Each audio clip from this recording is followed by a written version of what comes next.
And welcome, Matt from Acquia.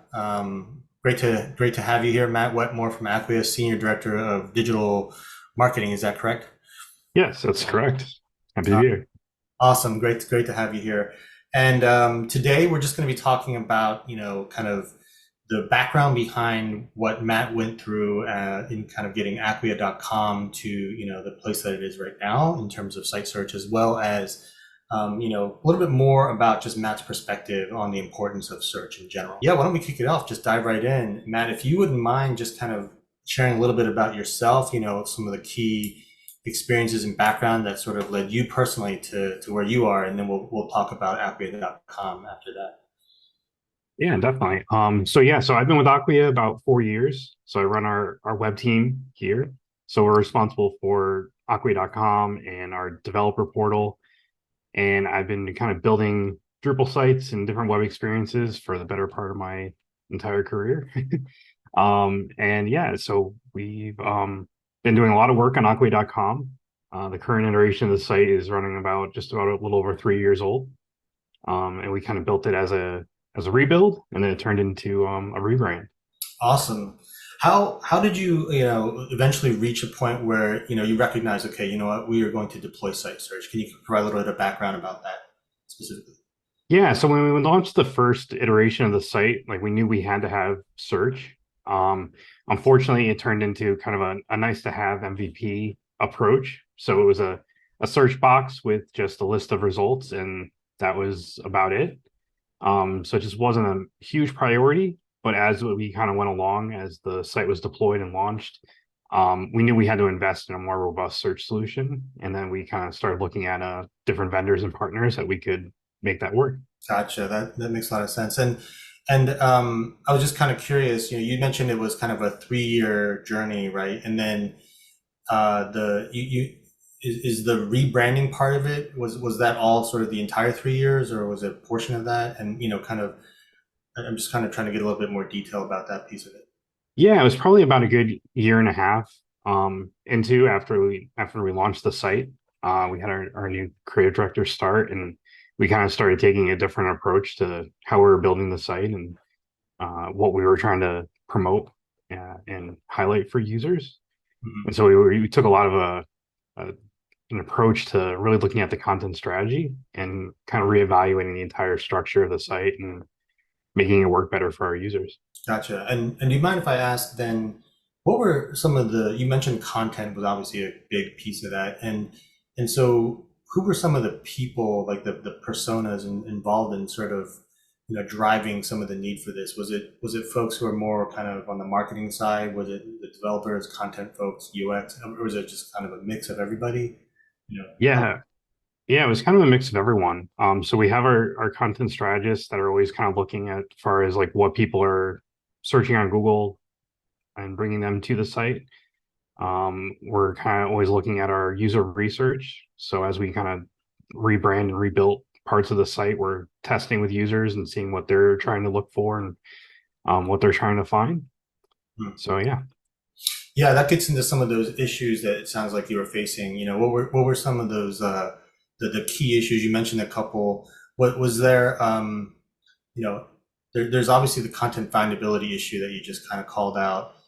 Do you mind going into a little bit of what kind of an impact that was having on things like KPIs, and how that was ultimately sort of just impacting throughout the organization? What was the general impact?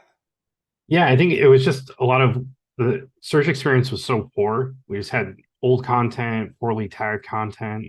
We couldn't prioritize what content to show and what to kind of elevate for people to find. We just kind of hoped that people were finding what they were looking for.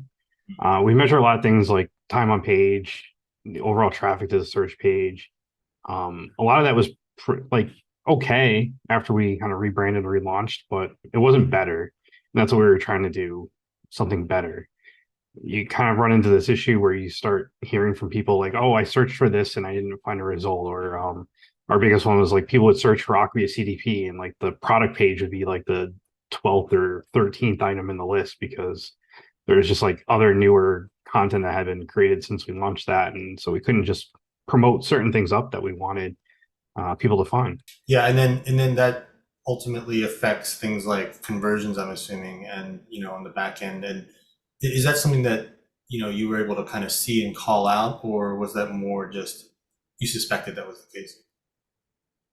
We kind of suspected that was the case. Like we had basic stats from Google Analytics telling us kind of what people were searching for. So we knew people were looking for it and they were likely not finding it. We didn't have a lot of visibility into what people were clicking through to get into that, but we kind of knew people were looking for it. Do you mind if I ask, just curious about what are some of the types of kind of conversions? You mentioned the CDP product. That's a great example. What are some of the kind of conversions and sort of back end things that you're ultimately trying to drive people toward? Is it kind of a standard lead captures and downloads and registrations, free trials, things like that? Yeah, so it really depends based on upon the product. So something for Acquia CDP and our kind of user journey map that we have, the ultimate goal is to get them to submit to become like a lead.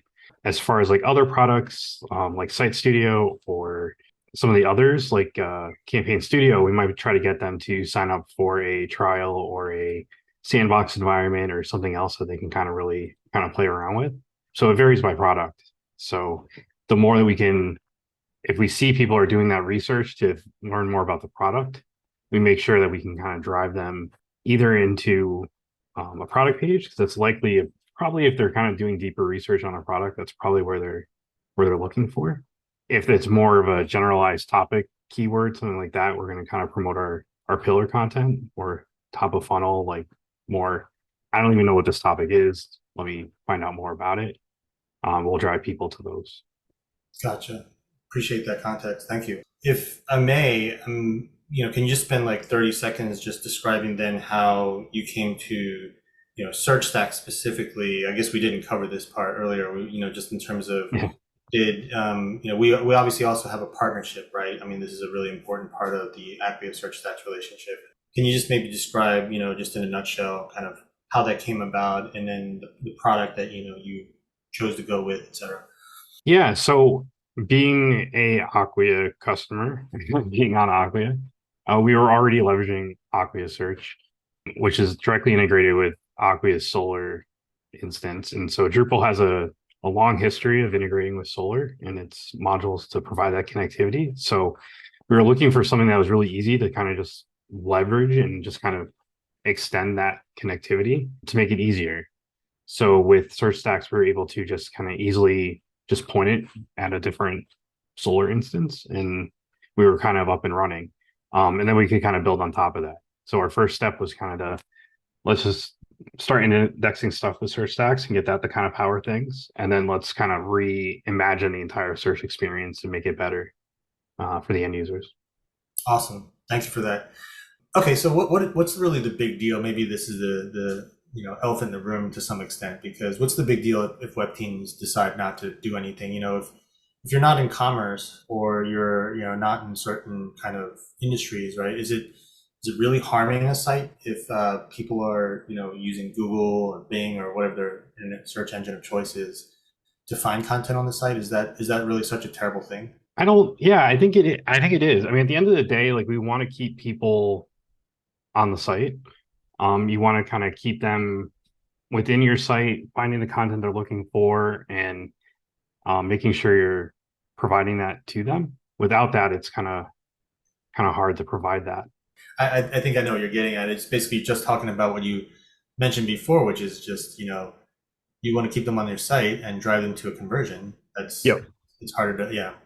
And so let's maybe dive into the what that actually enables then beyond just kind of content findability, right? Because is it actually helping open doors for you and your team to do more for things like deepening user engagement? In other words, things that are just beyond making it kind of quote unquote easier to locate content. Yeah, I mean, I think it's always great that we want users to find what they're looking for. But for us, providing that additional information to us as far as the metrics and analytics around what users are searching for, if they aren't clicking, like they aren't finding it.